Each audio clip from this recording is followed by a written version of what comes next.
Halo teman-teman, kembali dengan saya lagi Felix. Akhirnya Soulland memasuki babak baru yang mana kini plot yang disuguhkan tidak lagi seputar hanya berfokus pada penceritaan mengenai perkembangan kekuatan dari sang tokoh utama di Akademi Sri Lanka, melainkan perjalanan baru yang mengeksplor wilayah jauh lebih luas. Mungkin kalau diibaratkan sebuah game open world, semua map di dunia Dolo kini telah terbuka ya. Tentunya dengan mengangkat isu dan konflik yang jauh lebih kompleks seperti suatu problematika yang dipandang dari berbagai perspektif karakter berbeda, perpecahan dalam sekte, hingga ke masalah perebutan kekuasaan di dataran Doluo. Dan seperti biasa sebelum kita mulai pembahasannya, saya akan kasih spoiler warning bagi kalian yang belum dan ingin menyaksikan Donghua-nya secara langsung. Bagi yang belum tahu nontonnya di mana, silakan download saja aplikasi streamingnya yaitu WeTV. Gratis kok sampai episode 130. Dan kalau kalian ingin nonton lanjutannya tinggal daftar aja akun VIP seharga 25.000 per bulan. Harga yang terbilang murah untuk bisa menikmati konten-konten berkualitas tinggi, tentunya juga sebagai bentuk apresiasi kita terhadap karya orang lain ya. Baiklah, tanpa panjang lebar lagi, kalau kalian sudah siap, mari kita mulai. Cerita kita awali dari Tangsen yang telah berhasil melalui jalur neraka dan telah membangkitkan suatu kemampuan unik yang disebut domain Dewa Pembunuh. Selanjutnya, sang ayah mengajak Tangsen pergi ke suatu tempat yang bernama Pavilion Bulan. Dalam perjalanan, Tangsen menagih janji Tang Hou yang katanya akan menceritakan kisah masa lalunya setelah Tangsen berhasil memenuhi permintaannya menaklukkan jalur neraka. Namun Tang Hou masih mengatakan kalau belum saatnya, karena Tangsen masih belum sepenuhnya bisa mengendalikan aura membunuh. Sesampainya di pintu masuk Pavilion Bulan, para penjaga melarang mereka masuk dengan mengatakan kalau tempat ini tidak menerima orang-orang yang tidak berpakaian rapi. Namun hanya dengan sekali gertakan dari Tangsen, kedua penjaga itu pun langsung ketakutan sehingga membiarkan mereka masuk begitu saja. Memasuki Pavilion Bulan terlihat banyak orang berpakaian rapi mencerminkan kalau orang-orang tersebut merupakan para kaum bangsawan. Seorang pria yang mengaku sebagai manajer tempat ini melarang Tangsen dan ayahnya agar tidak masuk lebih jauh lagi. Ia memandang rendah orang-orang berpakaian lusuh tersebut dan segera memerintahkan dua bawahannya untuk mengusir mereka secara paksa. Emosi Tangsen yang dipengaruhi oleh aura membunuhnya pun menciptakan suasana semakin tegang hingga pertarungan pun tak terelakkan. Si manajer adalah Master level 62 dengan jenis roh pelindung akar hijau. Ia mencoba melilit Tangsen untuk memberinya peringatan terakhir agar segera angkat kaki dari Pavilion Bulan. Namun meski adanya perbedaan level, kekuatan roh pelindung dari si manajer dapat Tangsen tekan sampai kemampuan pengendalinya sama sekali tidak dapat bergerak. Ini semua berkat aura dari Kaisar Rumput Biru Perak yang bisa menahan semua jenis roh pelindung tumbuhan. Dari sini aura membunuh milik Tangsen terlihat semakin menguasai dirinya. Setelah berhasil membalikan keadaan, ia meluapkan sejumlah hawa super dingin yang sanggup membekukan seluruh ruangan. Tang Hou yang semakin cemas menyaksikan aura membunuh Tangsen segera menyuruhnya agar menghentikan aksi brutalnya tersebut. Ia justru semakin menggila dengan niatnya yang ingin mencekik leher manajer Pavilion Bulan menggunakan rumput biru peraknya. Masih beruntung sebelum pria malang itu sempat meregang nyawa, tiba-tiba terdengar suara alunan kecapi merdu dari aula Pavilion Bulan yang dimainkan oleh seorang wanita. Ketenangan jiwa yang dapat dirasakan oleh setiap orang yang mendengarkan membuat suasana perlahan menjadi lebih cair. Bersamaan dengan itu, Tangsen pun kembali mendapatkan kendali atas dirinya yang sebelumnya sempat dikuasai oleh aura Dewa Membunuh. Sebenarnya teknik wanita ini mirip dengan teknik domain Dewa Pembunuh, yaitu sama-sama membuat orang menjadi patuh. Namun alih-alih menciptakan perasaan penuh tekanan, alunan musik yang disenandungkan justru membuat emosi dan suasana hati menjadi lebih tenang. Dari sini diketahui bahwa wanita tersebut merupakan pemimpin dari Pavilion Bulan yang bernama Tang Yuehua. Begitu melihat tamunya adalah Tang Hou dengan raut wajah yang sedih, ia pun langsung berlari untuk memeluknya. Ternyata bibi Yue ini adalah adik dari Tang Hou, sehingga secara otomatis bisa dikatakan kalau ia juga merupakan bibi dari Tangsen. Dalam reuninya, bibi Yue meminta kepada Tang Hou agar kembali pulang bersamanya ke sekte Hao Tian. Tetapi Tang Hou menolak karena menurutnya hubungan dirinya dengan sekte sudah lama berakhir. Diceritakan kalau dahulu ia lebih memilih untuk melindungi istrinya mati-matian ketimbang mengutamakan keselamatan dari sektenya sendiri. Perseteruannya dengan pihak Balai Pelindung kala itu membuat sekte Hao Tian berada dalam ambang kehancuran, sehingga untuk tetap bertahan harus menjadi sekte yang terasingkan selama lebih dari 20 tahun. Tang Hou sama sekali tidak menyangkal dosanya kepada sekte Hao Tian. Namun kendati demikian, ia juga tidak sedikit pun menyesali keputusannya waktu itu untuk lebih memilih melindungi keluarganya. Ia lalu menjelaskan tujuannya datang ke sini adalah untuk meminta bibi Yue agar bersedia melatih Tangsen mengendalikan aura membunuhnya selama 1 tahun. Setelah 1 tahun berlalu, Tang Hou meminta kepada putranya tersebut agar kembali ke lembah air terjun untuk menemuinya. Selepas kepergian dari Tang Hao, Bibi Yue menjelaskan kepada Tang San bahwa Pavilion Bulan adalah sekolah yang mengajarkan tentang tata krama bagi para keluarga bangsawan di Istana Kekaisaran Tiando. Secara khusus juga mengajarkan mengenai musik. Sebenarnya di sini Tang San masih tidak terlalu mengerti mengapa ayahnya menyuruhnya agar mempelajari berbagai hal yang sama sekali tidak ada kaitannya dalam pertarungan. Namun apapun itu, ia yakin kalau semua ini tidak akan sia-sia sehingga ia bersedia untuk mulai belajar. Di malam harinya, Bibi Yue kembali meyakinkan Tang San mengenai pentingnya pengendalian diri. Ia menjelaskan kalau dirinya hanyalah Master level 9. Secara kekuatan tempur bisa dikatakan kalau ia adalah yang paling lemah dari seluruh anggota sekte Hao Tian. Namun menurutnya orang kuat yang sebenarnya pertama-tama harus belajar untuk mengendalikan keseluruhan diri, terutama emosi dan temperamen. Setelah belajar mengenai etika dan musik, Tang San pasti akan lebih mudah dalam mengendalikan aura membunuh miliknya. Keesokan harinya, Tang San masuk kelas musik untuk pertama kalinya. Bibi Yue memperkenalkannya kepada para murid lain bahwa murid baru ini bernama Tang Yin, yang akan ikut kelas dan belajar bersama selama 1 tahun ke depan. Ia juga menjelaskan bahwa mulai sekarang kelas musik akan berlangsung lebih intens dan nantinya akan dipilih 1 murid terbaik untuk tampil pada upacara kelulusan. Para murid yakin kalau murid terbaik saat ini adalah seorang gadis yang bernama Sueke, yang merupakan saudara perempuan dari putra mahkota Kekaisaran Tiando. Singkat cerita, kelas pun dimulai. Bibi Yue mulai memainkan alunan musik yang kemudian diikuti oleh para murid secara bertahap. Namun jelas sebagai murid baru, Tang San masih sangat kaku dalam memegang alat musik dan petikan pertamanya pun juga terdengar sumbang sehingga ia menjadi bahan tertawaan murid-murid yang lebih senior karena dianggap tidak mengerti sedikit pun tentang ritme musik. Semua tawa celaan itu dianggap serius oleh Tang San, membuat aura membunuhnya keluar secara tidak terkendali.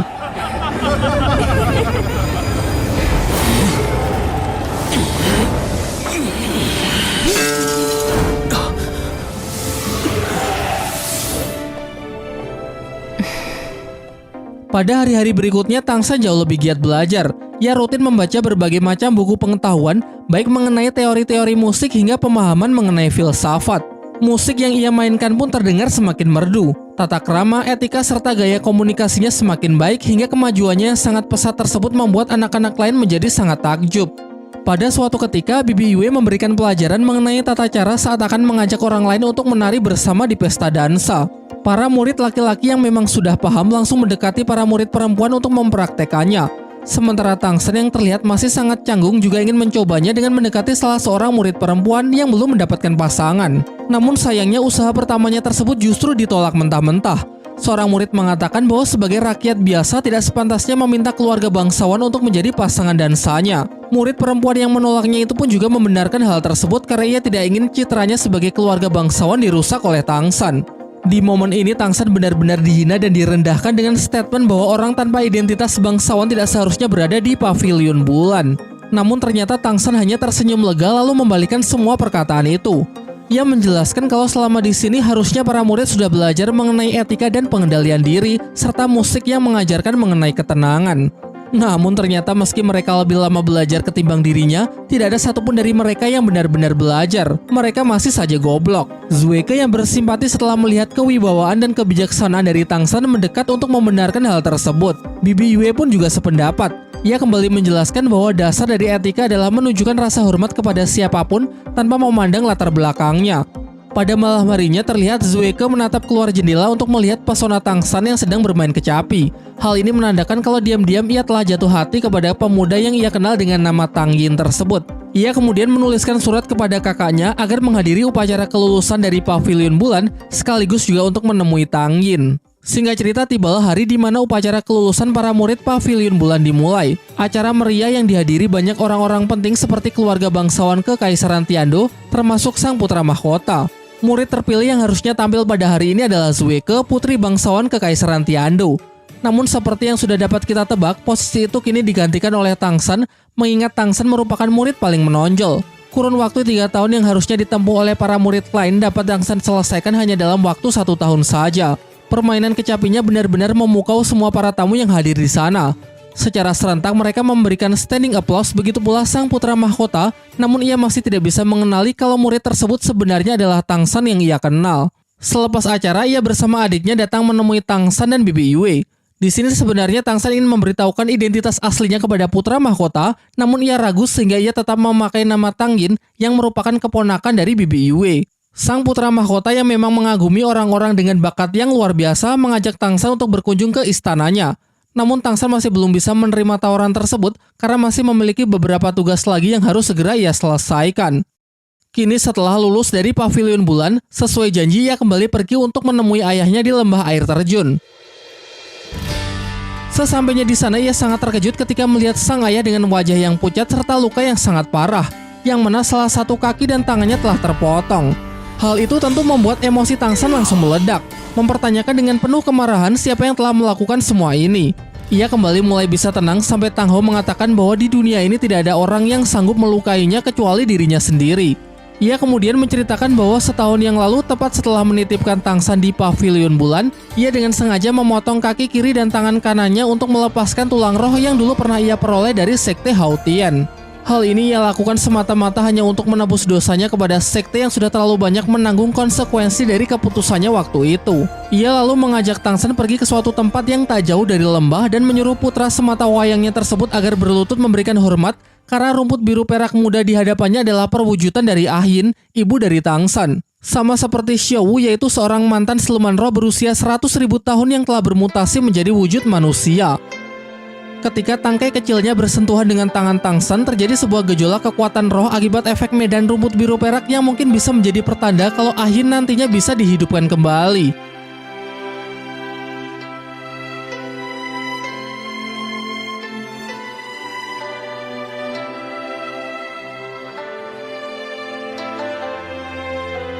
Kemudian kita mulai diceritakan mengenai masa lalu dari Tang Hou dan pertemuan pertamanya dengan Ah Yin. Tang Hou kecil memiliki seorang kakak yang bernama Tang Xiao. Keduanya terlahir dengan bakat yang begitu luar biasa dan sering dijuluki sebagai bintang kembar Hao Tian.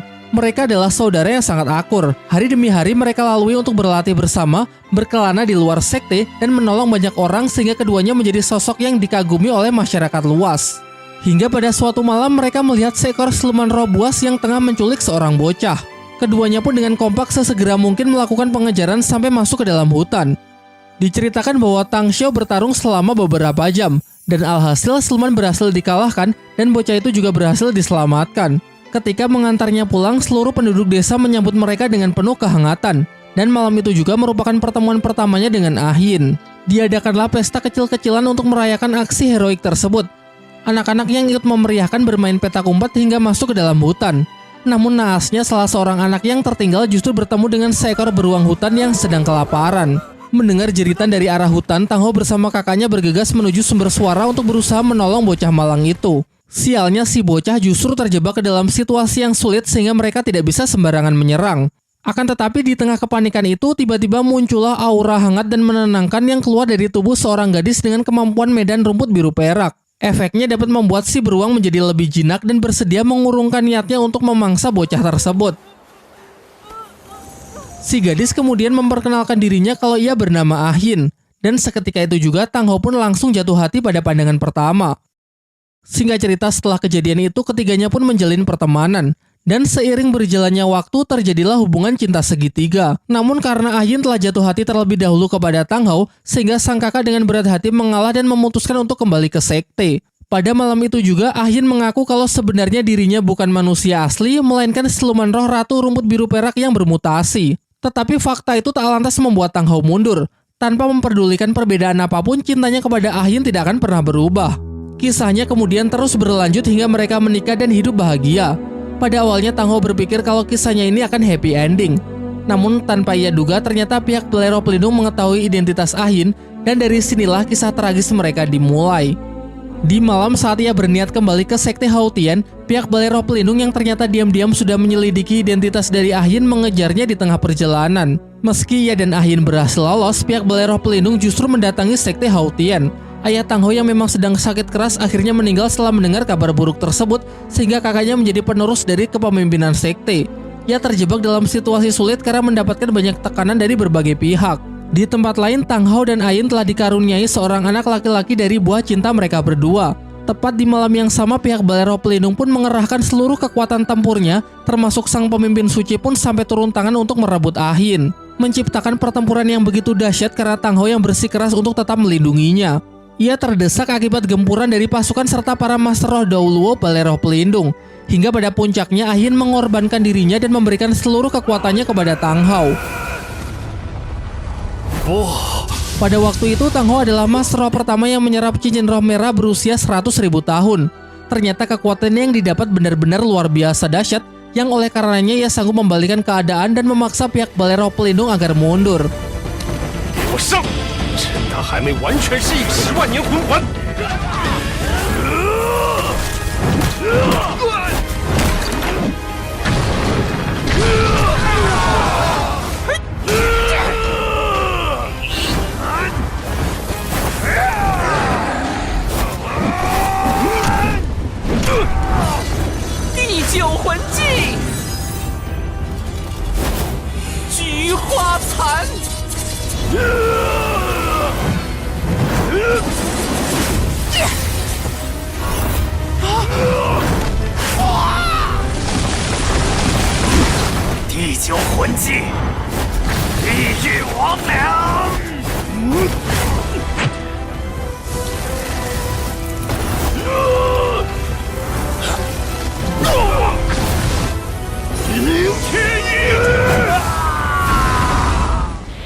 Akan tetapi ketika telah mendapatkan kesempatan untuk bisa membunuh sang pemimpin suci dari Balai Roh Pelindung tersebut, Tang Hao justru menghentikan serangannya dan membiarkannya agar segera pergi. Ia menjelaskan kepada Tang San kalau sampai pemimpin suci mati di tangannya waktu itu, pasti akan menciptakan masalah besar bagi sektenya.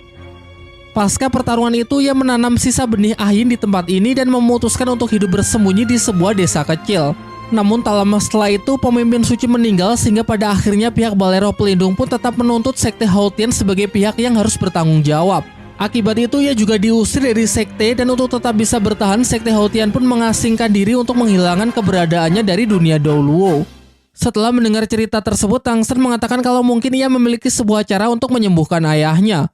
Namun Tang Hao menolak karena menurutnya inilah hutangnya kepada sekte Hao Tian yang memang harus ia bayar. Selama ini ia terus dihantui oleh rasa bersalah kepada sekte, khususnya kepada kakek Tang San. Sekarang ia meminta agar Tang San kembali ke sekte untuk mewakilinya berziarah ke makam kakeknya. Selain itu, meski pemimpin suci terdahulu Balai Roh Pelindung sudah mati, dendam harus tetap dibalas dan untuk mewujudkan hal itu, Tang Hao ingin Tang San membawa sekte Hao Tian kembali ke masa kejayaannya. Sebelum berangkat, Tang Hao menunjukkan 3 tulang roh kepada Tang San. 2 diantaranya adalah tulang roh kaki kiri dan tangan kanan yang harus Tang San kembalikan ke sekte. Sementara 1 tulang roh adalah peninggalan dari Ah Yin yang ia hadiahkan kepada Tang San. Proses penyerapan berlangsung hingga pagi. Sebelum Tang San berangkat menuju sekte Hao Tian, Tang Hao mempersilahkan Tang San jika nanti ingin mengunjunginya sewaktu-waktu.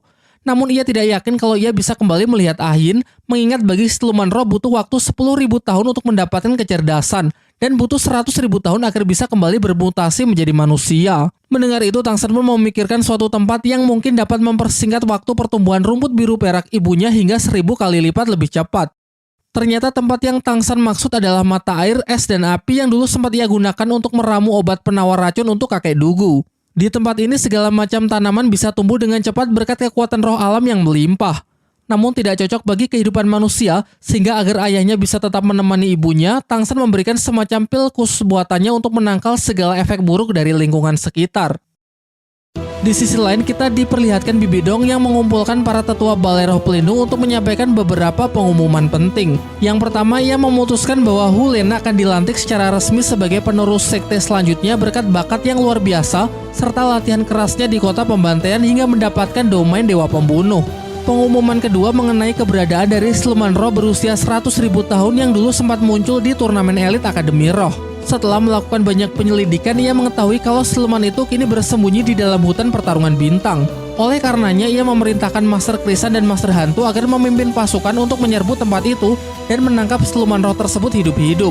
Sementara untuk pengumuman terakhir, Bibi Dong akan membuka perburuan siluman roh besar-besaran kepada setiap Master Roh di Balai Roh Pelindung demi mempersiapkan diri untuk memulai peperangan melawan 7 sekte besar di dataran Douluo. Hal itu sempat mendapatkan interupsi dari salah seorang tetua yang memohon agar Bibi Dong mempertimbangkannya lagi. Namun Bibi Dong sama sekali tidak mau mendengarkan dan tetap bersikukuh pada keputusannya tersebut dengan ambisi ingin menunjukkan kepada dunia bahwa Balai Roh Pelindunglah yang paling kuat.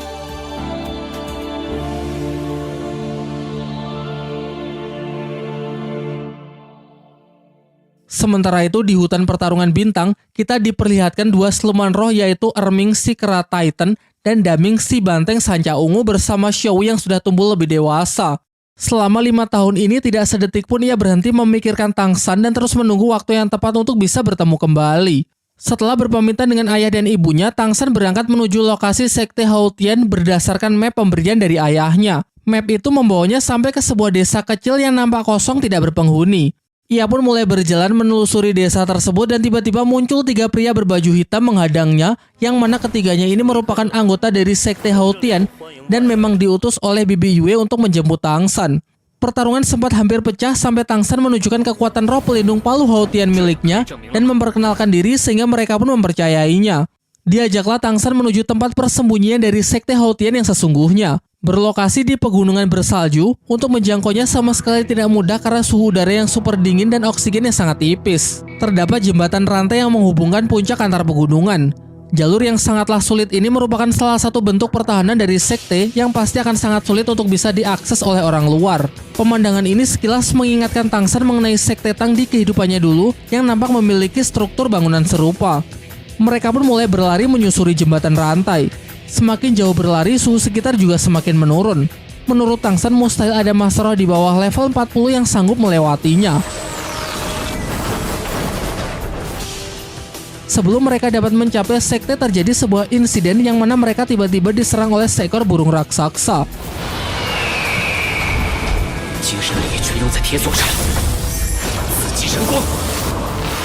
Serangan itu mengakibatkan putusnya jembatan rantai hingga 2 dari mereka terjatuh ke dasar jurang. Salah seorang berhasil Tang San selamatkan terlebih dahulu dengan memanfaatkan tali rumput biru perak. Namun sayangnya karena jangkauannya yang terbatas tidak mampu menangkap yang satunya. Selang beberapa waktu, Tang San berhasil kembali naik bersama pria satunya menggunakan kemampuan terbang yang ia dapat dari hasil penyerapan tulang roh pemberian ibunya. Setelah sampai di pintu masuk, Tang San kembali dibuat kagum di saat melihat bangunan yang begitu kokoh. Meski tidak dilengkapi dengan seorang pun penjaga, sistem keamanan bisa dikatakan benar-benar aman, di mana untuk bisa membukanya dibutuhkan 2 kekuatan dari Master Roh anggota Sekte Haotian. Tang San kemudian langsung dibawa untuk menemui ketua sekte. Di sana juga ada Bibi Yue yang juga memang sudah menunggu kedatangannya. Seperti yang sudah dijelaskan sebelumnya bahwa ketua sekte yang sekarang merupakan kakak dari Tang Hao yang bernama Tang Xiao. Ia lalu mencoba untuk menguji kekuatan Tang San di bawah tekanan super kuat yang ia ciptakan. Untuk mengantisipasi hal itu, Tang San segera mengaktifkan domain Dewa Pembunuh dan medan rumput biru perak secara bersamaan sebagai bentuk pertahanan dalam mengatasi tekanan tersebut.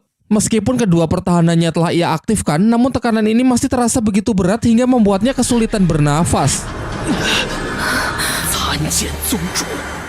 Tang Xiao menarik kembali kekuatannya dan menyuruh Tang San agar segera berdiri. Namun Tang San justru memberikan penghormatannya sebanyak 3 kali, lalu mengatakan bahwa tujuan ia datang ke sini adalah untuk mengabdikan dirinya kepada sekte guna menebus dan menanggung semua kesalahan dari ayahnya di masa lalu.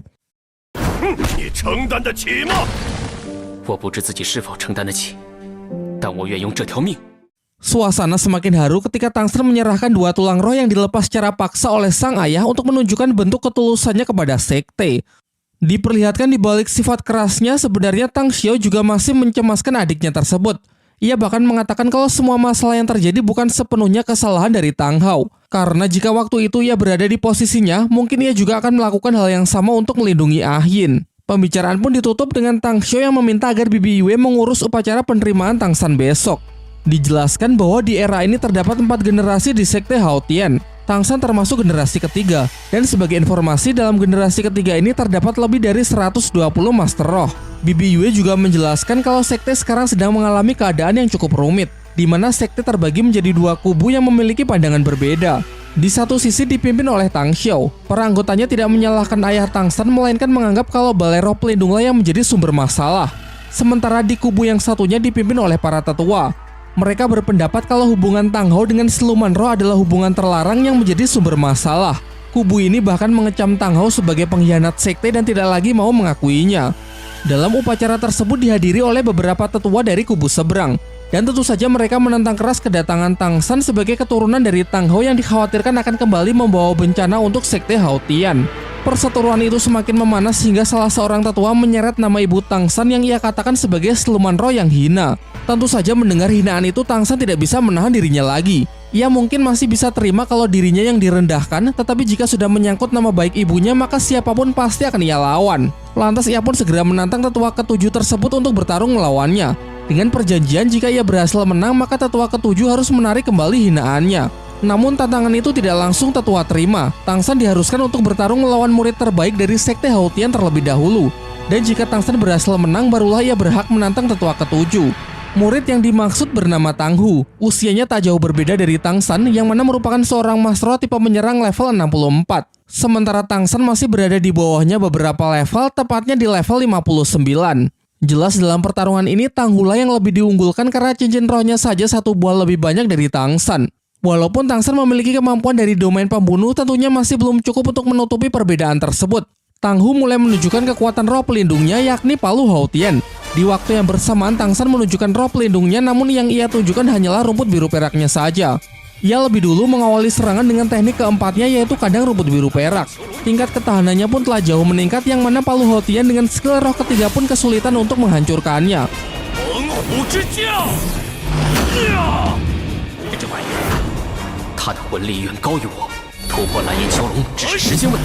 Tang San lalu memanfaatkan waktu yang ia sita untuk mempersiapkan skill kelimanya.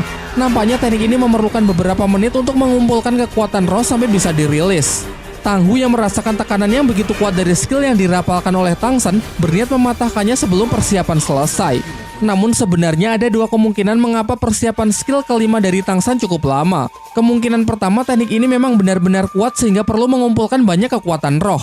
Atau jangan-jangan kemungkinan kedua, yang mana ia memang sengaja menipu lawan dengan niat ingin membuat lawan mengira itu adalah kelemahannya.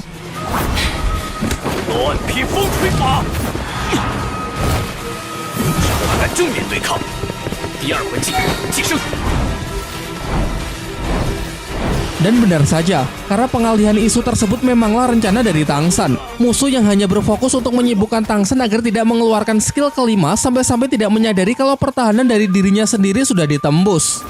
Pertarungan masih berlanjut, namun terlihat Tang Hu yang mulai goyah karena sadar kalau sedari awal Tang San lah yang sangat menguasai jalannya pertarungan. Tanpa perhitungan yang matang, Tang Hu mencoba merilis skill keenamnya, namun bisa Tang San counter dengan mudah hanya menggunakan skill ketiga, ikatan jaring laba-laba. Bukan karena kuatnya ikatan rumput biru perak, melainkan racun yang diam-diam Tang San masukkan ke dalam setiap serangannya. Sebagai langkah akhir barulah Tang San merilis skill roh kelimanya yaitu tombak kaisar biru perak yang sanggup langsung menembus jantung target. Tetapi tentu saja ia tidak sekejam itu. Dengan sengaja ia memplesetkan jalur serangannya sehingga nyawa Tang Hu pun terselamatkan. Tang Hu mengaku kalah sehingga sesuai dengan kesepakatan di awal, kini Tang San berhak menantang tetua ketujuh. Tetua ketujuh tidak ingkar janji. Dengan angkuhnya ia mengatakan bahwa Tang San bebas menggunakan teknik roh apapun, tetapi dalam pertarungan ini dirinya hanya akan menggunakan 30% dari kekuatan rohnya. Dikarenakan ini akan menjadi pertarungan habis-habisan, Tang San pun mengajukan agar pindah arena, dan lokasi yang ia pilih adalah di atas jembatan rantai besi. Untuk kesepakatannya, jika Tang San menang, maka tetua ketujuh harus menarik kembali hinaan terhadap ibunya dan membiarkannya bergabung ke dalam sekte Hao Tian. Namun jika Tang San kalah, maka Tang San akan diusir dari sekte dan diwajibkan mengambil sumpah kalau ia tidak akan pernah menggunakan palu Hao Tian lagi untuk selamanya. Sebelum pertarungan dimulai, Tang Xiao menunjukkan dua tulang roh yang dikembalikan oleh Tang Hao kepada sekte Hao Tian sebagai bentuk untuk membuktikan ketulusannya. Menyaksikan hal itu membuat para tetua sangat terkejut karena harusnya mustahil menarik tulang roh dari orang yang masih hidup. Benda tersebut kemudian ia serahkan kepada tetua agar disimpan untuk penerus kepemimpinan sekte berikutnya atau bisa juga untuk anggota yang berkontribusi sangat besar. Sementara itu, situasi ini membuat Tang San teringat kembali dengan apa yang terjadi di kehidupan masa lalunya. Ketika melihat di sekelilingnya adalah tebing serta adanya paksaan yang sama dari para tetua sekte bermarga Tang. Namun bedanya kalau di kehidupan itu Tangsen menyerah kepada takdirnya, kini di kehidupan sekarang ia akan berjuang untuk mengendalikan takdirnya sendiri.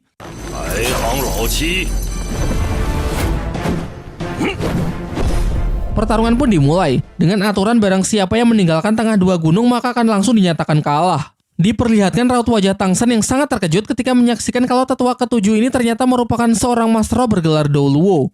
Karena yang ia tahu selama ini di Sekte Hautian hanya tersisa dua Master Roh bergelar Douluo, yaitu ayah dan pamannya.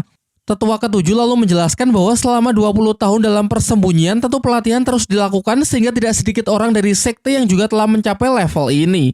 Namun hal itu tidak lantas membuat Tangsen gentar dan justru merasa bangga bisa mendapatkan kesempatan untuk bertarung melawan Master Roh kelas berat. Dengan cepat ia bergerak maju sembari mengaktifkan teknik domain dewa pembunuhnya sebagai pertahanan. Namun di awal saja sudah sangat terlihat kalau pertarungan ini memanglah berat sebelah. Tetua ketujuh mengkombinasikan roh pelindung palu Hautiannya dengan kekuatan berelemen api. Bongkahan batu lava yang ia keluarkan dari skill ketiganya membombardir dan sanggup memukul mundur Tangsen.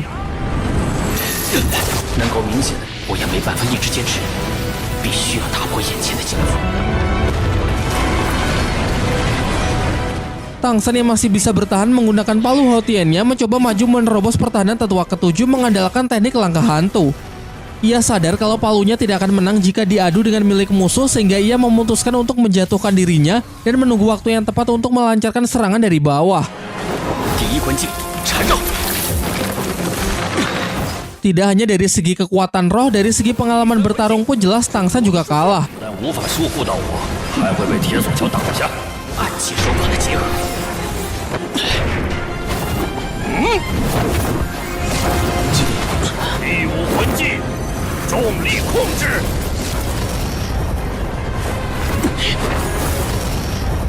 Serangan mematikan tetua ketujuh menggunakan teknik palu kembar, yaitu menggandakan palunya menjadi dua dan masing-masing ia kendalikan dari arah yang berlawanan untuk mengunci dan menghimpit target dengan kecepatan tinggi.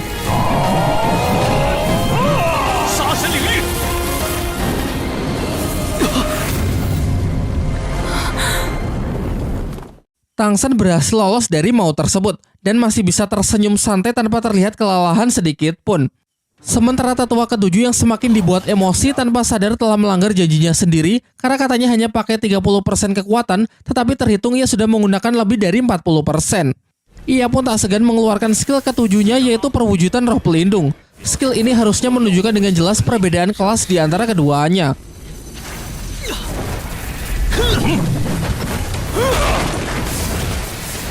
Bentrokan dari masing-masing palu Hautian itu menghancurkan jembatan rantai besi. Begitu tetua ketujuh lengah, Tangsen sesegera mungkin melepaskan serangan kejutan dari teknik rahasianya, yakni laser mata iblis ungu. Tetapi masih dapat ditahan meski tetua ketujuh harus mengeluarkan kekuatan penuhnya. Selanjutnya gabungan dari palu Hautian kembar ia satukan tepat untuk membidik Tangsen di udara. Sementara Tangsen menghadapi hal itu dengan skill kelima tombak kaisar biru perak, meski tidak bisa sepenuhnya menahan dan hanya bisa sedikit menggeser lintasannya saja. Terlihat mereka seolah sedang bertukar serangan. Tombaknya tersebut langsung menargetkan tetua ketujuh yang pertahanannya kini tengah terbuka lebar. Oleh karenanya tombak kaisar biru perak pun hancur berkeping-keping, namun pecahannya menghasilkan medan rumput biru perak yang sanggup mengunci pergerakan dari tetua ketujuh. Tangsen berhasil naik terlebih dahulu dan segera melakukan kultivasi untuk memulihkan dirinya. Kemudian disusul oleh tetua ketujuh yang nampaknya masih ingin melanjutkan pertempuran. Namun tetua kedua mengatakan kalau Tangsen telah menang, karena tetua ketujuh telah melanggar aturannya sendiri yang mana tidak memperbolehkannya menggunakan kekuatan lebih dari 30%. Sehingga sesuai kesepakatan, tetua kedua pun memerintahkan Bibi Yue agar segera mengatur upacara penerimaan Tangsen masuk ke dalam sekte. Dengan bergabungnya Tangsen, Tangxiao mengusulkan agar sekte Hautian kembali menunjukkan eksistensinya kepada dunia setelah menghilang selama lebih dari 2 dekade. Namun tetua kedua masih belum setuju dengan usulan tersebut, mengingat akan jauh lebih baik jika pelatihan dan pendidikan Tangsen sebagai penerus kepemimpinan sekte disembunyikan ketimbang menunjukkan diri kepada dunia yang justru akan memicu banyak musuh berdatangan. Setelah Tangsen bangun, tetua ketujuh mengakui kekalahannya dan sesuai janji ia bersedia menarik penghinaannya terhadap ibu Tangsen serta tidak akan menghalangi Tangsen jika ingin bergabung dengan sekte. Tangsen lalu meminta izin untuk pergi berziarah ke makam mendiang kakeknya. Namun kalau soal itu tetua kedua masih belum memperbolehkannya mengingat kesalahan Tanghola yang menjadi penyebab utama dari kematiannya. Dikarenakan Tangsen telah menyatakan kalau ia bersedia menanggung semua kesalahan dari ayahnya, tetua kedua memberinya 3 syarat. Dan jika Tang San mampu memenuhi ketiganya, maka ia tidak hanya berkesempatan menjadi penerus Sekte Hao Tian, tetapi Tang Hao juga akan diizinkan untuk kembali bergabung dengan sekte. Tentu saja Tang San sangat gembira mendengarnya. Tanpa berpikir dua kali, ia langsung menyepakati 3 syarat yang tetua berikan. Ketiga syarat harus Tang San penuhi dalam batas waktu 10 tahun. Adapun syarat pertama yaitu Tang San harus berhasil menembus level 80. Syarat kedua, Tang San harus bisa mengalahkan pemimpin suci dari Balai Roh Pelindung. Dan syarat terakhir, Tang San harus menyerap kekuatan dari siluman roh berusia 100.000 tahun untuk cincin roh ke-8-nya. Tang San pun menyepakati 3 syarat tersebut dan berjanji bahwa kelak ia akan membawa Sekte Hao Tian kembali pada masa kejayaannya.